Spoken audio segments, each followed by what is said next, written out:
Mich Turner is Chief Executive of the UK-based business Little Venice Cake Company. She makes cakes for the royal family, other prestigious guests as well around the world, as well as selling cookery books, crockery and cake making equipment. And she spoke to us about how the tariffs on the US imposed on Chinese goods are affecting her business.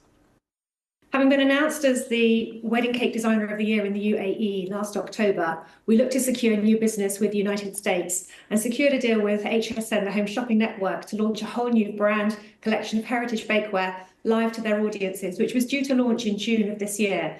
Now, these products were all manufactured in China, where our licensees have the relationships with the manufacturers, and these were all due to ship and from April-May time to ensure that we hit our June air date to launch. Now, as these tariffs impacted, it reached a height of 145% on the 10th of April, at which point our goods were ready to ship, and they literally sat on the dock of the bay until we didn't know when that those tariffs would be reduced in order that we could then ship, because asking your customers to pay an additional 145% on top of a competitively priced product was just unreasonable.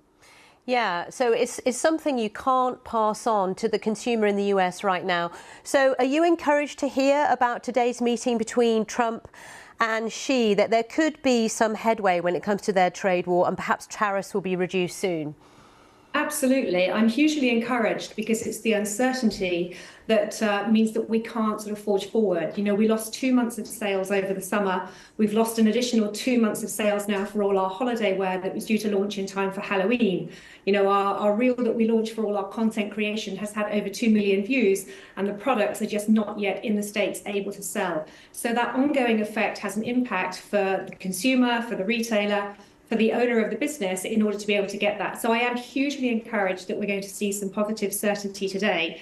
Otherwise, we should be looking further afield to the Middle East, where our business is still growing, to source other markets. Yeah, I mean, and that's the difficulty, isn't it? Because Mich, you're a small business, you know, and small and medium-sized enterprises in the UK and other economies are the backbone of business, and yet it's very hard for you to be as nimble as possible in these circumstances.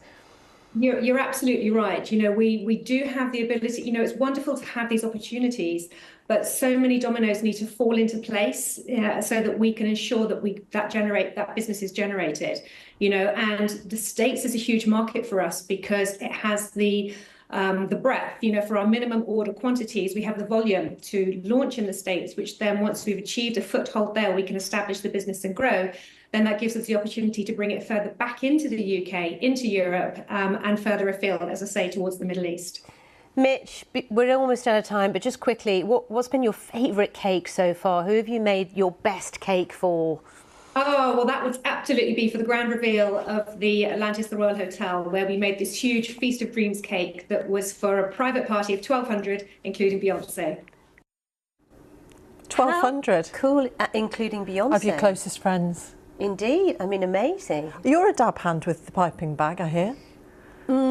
I think that's stretching it a little bit too far. If we're doing a BBC Bake Off, the best I can do is my banana bread, which the newsroom knows very well, because I do bring it in at 3 a.m. But not today. Not today, though, no, too busy. It's half term, Martina. I know. I haven't got a minute spare. No, I know you've not, and you are up in the middle of the night. I am. But those cakes are just too good to eat, surely. You wouldn't want to I would eat them. I'd have no problem. I would eat those. But they do look like works of art, don't they? What an extraordinary talent. Yeah. They are works of art. Yeah. I mean, they are quite off the scale. Yeah, I'm hopeless. But it's big business cakes, you know. They're enormous, enormous. Big business. And as we know, Bake Off, very popular. Indeed. Very popular. So that's made me quite peckish. I might go and see what the canteen's got, see if I can rival those cakes. Sally, thank you.